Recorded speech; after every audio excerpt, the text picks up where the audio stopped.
যখন তোমরা বাতিলদের মোকাবেলায় একজন আরেকজনের সামনে দাঁড়িয়ে যাবে, ফাসবুতু, তোমরা পালিয়ে যাবে না, বরং তোমরা অবিচল থাকবে।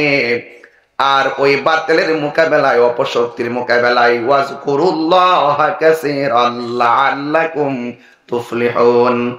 আল্লাহ রাব্বুল আলামিন বলেন, ওই মুহূর্তে তোমরা মাঠ ছেড়ে পলায়ন করো না, অবিচল হয়ে দাঁড়িয়ে থাকো।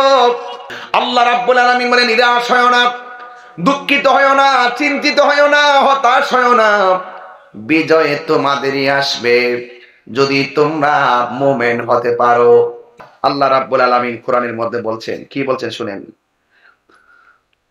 ইয়া আইয়ুহাল্লাযীনা আমানু ইযা লাকীতুম ফিআতান ফাসবুতু ওয়াযকুরুল্লাহা যিকরান লাআল্লাকুম তুফলিহুন। কোরআন শরীফ পড়লে কি খারাপ লাগে? আল্লাহ রাব্বুল আলামিন বলছেন, ওয়াযকুরুল্লাহ,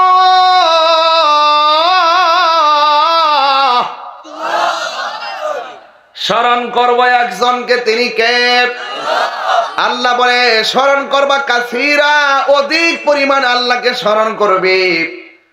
আর যদি তোমরা স্মরণ করো লাআল্লাকুম তুফলিহুন, সম্ভবত এই স্মরণের মাধ্যমে তোমরা বিজয়ী হয়ে যাবে। আল্লাহু আকবার বলেন না কেন? বিজয় দেওয়ার মালিক কে? আরো যেরকম দেওয়ার মালিক কে? কবর দেশের ভিতরে কি ঈমান ছাড়া কোনো সম্বল আছে?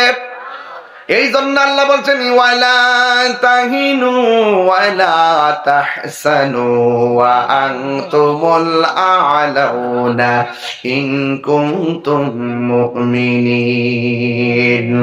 আল্লাহ রাব্বুল আলামিন বলেন, নিরাশ হয় না, দুঃখিত হয় না, চিন্তিত হয় না, হতাশ হয় না, বিজয় তোমাদেরই আসবে যদি তোমরা মুমিন হতে পারো।